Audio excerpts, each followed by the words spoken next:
বাংলার কাছ থেকে 4,60,000 কোটি টাকা নিয়ে গিয়েছে। অন্যদিকে রাজ্যের প্রায় 1,60,000 কোটি টাকা আটকে রেখেছে।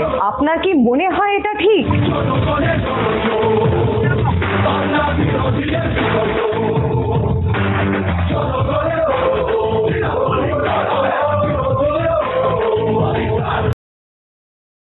আবার শুরু হয়ে গেছে 21-এর ভোটের মতো।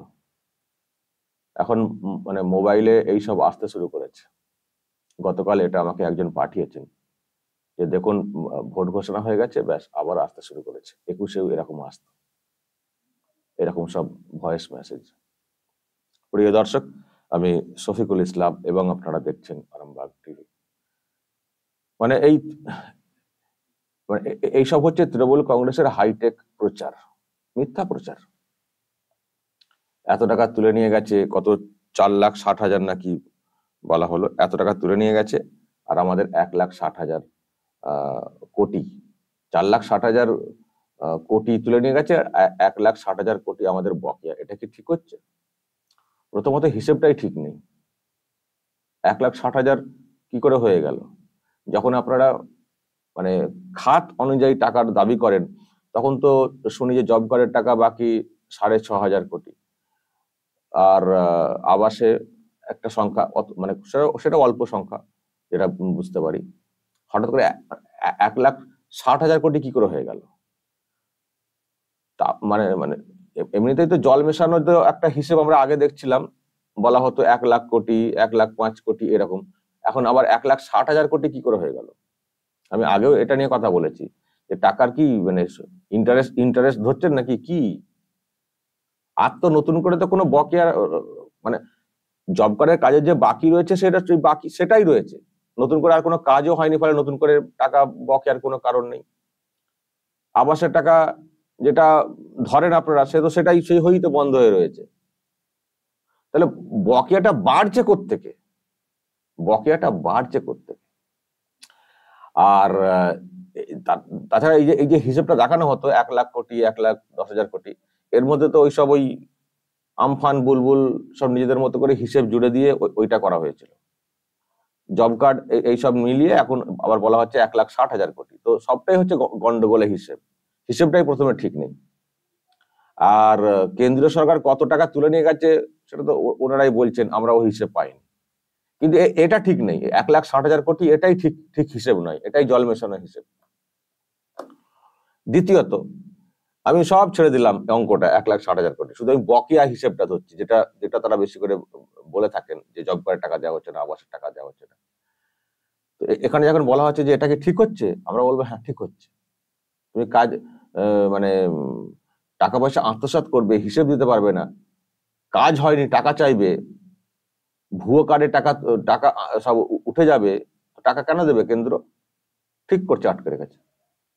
এই জব কার্ডের পোর্শনটার কথা আমি বলছি দর্শক, বাকিগুলো সব ভুয়ো, 1,60,000 সব ফালতু কথা। এই জব কার্ডের বা এইসবের যে পোর্শনের কথা বলা হচ্ছে আবাসের, এগুলো আটকে রেখেছে ঠিক করে, এটা বলতে পারি। কারণ তুমি হিসেব দেবে না তো তোমাকে কি টাকা দেবে?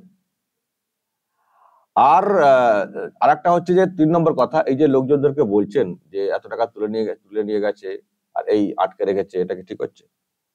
আমার মনে হয় যারা সচেতন মানুষ তারা পাল্টা একটা প্রশ্ন করতে পারবেন যে তাহলে তোমাদেরকে কেন ভোট দেব? মানে যত এরকম প্রচার হবে তত তারা প্রশ্ন করতে পারবেন যে তোমাদেরকে তাহলে কেন ভোট দেব?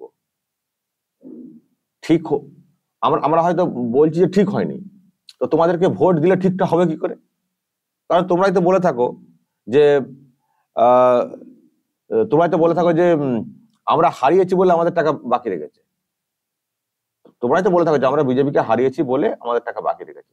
তাহলে যখন বিজেপিকে হারালে যখন টাকা বাকি থাকে, তাহলে আবার যদি তোমাদেরকে ভোট দিয়ে বিজেপিকে হারায়, তার মানে আবার বাকি থাকবে। তো ঠিক ভুল হয়ে কি লাভ? টাকা তো আটকে থাকবে, তা তোমাদেরকে ভোটটা দেবো কেন? সুতরাং তোমরাই বুঝিয়ে দিচ্ছ যে তোমাদেরকে ভোট দিয়ে লাভ নেই, ভোট দিলে টাকা আটকে থাকবে, সুতরাং ভোট দেবো না। দিয়ে উল্টো দিকে তারা ভোট দিতে পারেন। মানে এই যে ক্যাম্পেন মানুষ যদি ঠিক করে বোঝেন, তাহলে কিন্তু এটা বাঁশ বুমেরাং। যত এরকম প্রচার করবে তত মানুষ বলবে তোমাদেরকে ভোট দেবো কেন তাহলে। তাহলে তোমাদেরকে ভোট দেবো কেন? তোমাদেরকে ভোট দেওয়া মানে সেটা টাকা আটকে যাবে। আর আমরা তো চাই আমাদের রাজ্যের উন্নয়ন হোক আরো বেশি করে, কেন্দ্র থেকে টাকা এসে। সুতরাং তোমাদেরকে ভোট দিয়ে লাভ নেই। প্রথমত দুর্নীতির অভিযোগ রয়েছে তোমাদের বিরুদ্ধে, সুতরাং তোমাদেরকে ভোট দেওয়া মানে আরো দুর্নীতি বাড়বে। আর দ্বিতীয়ত, তারপরেও যে কাজটা হওয়ার কথা সেটাও হবে না। তোমরাই বলছো বিজেপিকে হারালে টাকা আটকে দেয়, সুতরাং কেন তোমাদেরকে ভোট দেবো? তাহলে এটা ঠিক করে যারা বুঝবেন তারাও কিন্তু বাঁশ দিয়ে দেবেন, এটা বলতে পারি। তো যাই হোক দর্শক, এইসব প্রচার শুরু হয়েছে, গত বছরও হয়েছিল। সেই দেখেছেন তো, হঠাৎ করে সব খবরের মতো করে ভয়েস মেসেজ চলে আসতো যে এতগুলো সিটে প্রথম দফায় ভোট হয়েছে, তার মধ্যে এততে এগিয়ে রয়েছে তৃণমূল কংগ্রেস। সমীক্ষা রিপোর্ট বলছে কোনো সমীক্ষা হয়নি, কিন্তু ওইসব বলে টলে এটা হাওয়া তৈরি করতো। এইসব হাইটেক ক্যাম্পেন প্রচুর খরচা করে তো তৃণমূল কংগ্রেস, টাকাও প্রচুর দেখতে পাচ্ছেন। একটা আঞ্চলিক দল হয়েও এত টাকা, বিজেপিকে টেক্কা দেওয়ার খাপ। তো যাই হোক, এই হচ্ছে ব্যাপার। ভয়েস মেসেজ আসতে শুরু করে দিচ্ছে, আমার মনে হয় আপনাদেরও ফোনে সব আসতে শুরু করেছে দর্শক। তো আসুক, যত খুশি প্রচার করুক। আবার দেখবেন, শুধু এটা নয়, গতবার দেখেছিলাম যেদিন যে এলাকাতে ভোট, তার দুদিন আগে খবরের কাগজের ভিতরে একটা করে ওই লিফলেটের মতো দিয়ে দেওয়া হতো, মানে ওপিনিয়ন পোল কিন্তু এরকম দুদিন আগে হয় না। দুদিন আগে ওপিনিয়ন পোল কিন্তু প্রকাশ করা যায় না, কিন্তু হঠাৎ করে লিফলেট একটা করে কাগজের ভিতরে, খবরের কাগজের ভিতরে দিয়ে দিয়েছিল, মানুষকে বোঝাতে যে এখানে তৃণমূল কংগ্রেস এগিয়ে। একটা হাওয়া তৈরি করার চেষ্টা, হাওয়াতে যদি একটু ভেসে বেরিয়ে যাওয়া যায় আর কি। এবার হয়তো হবে, আর হয়তো নতুন নতুন কোনো টেকনিক অবলম্বন করা হতে পারে। মানে এই হচ্ছে সব প্রচার, ভুলভাল প্রচার করে ভোট বৈতরণী পার হওয়ার চেষ্টা। ফলে মানুষকে সাবধান থাকতে হবে, নিজের বিবেক বুদ্ধিকে কাজে লাগিয়ে বিবেচনা করে সিদ্ধান্তে আসতে হবে। তবেই তারপরেই ভোটটা দিতে হবে, তবেই ঠিকঠাক বিচার হবে। দর্শক, যদি এসব নিয়ে আপনাদের কিছু বলার থাকে অবশ্যই বলবেন, কমেন্ট বক্সে নজর রাখবেন আরামবাগ টিভি।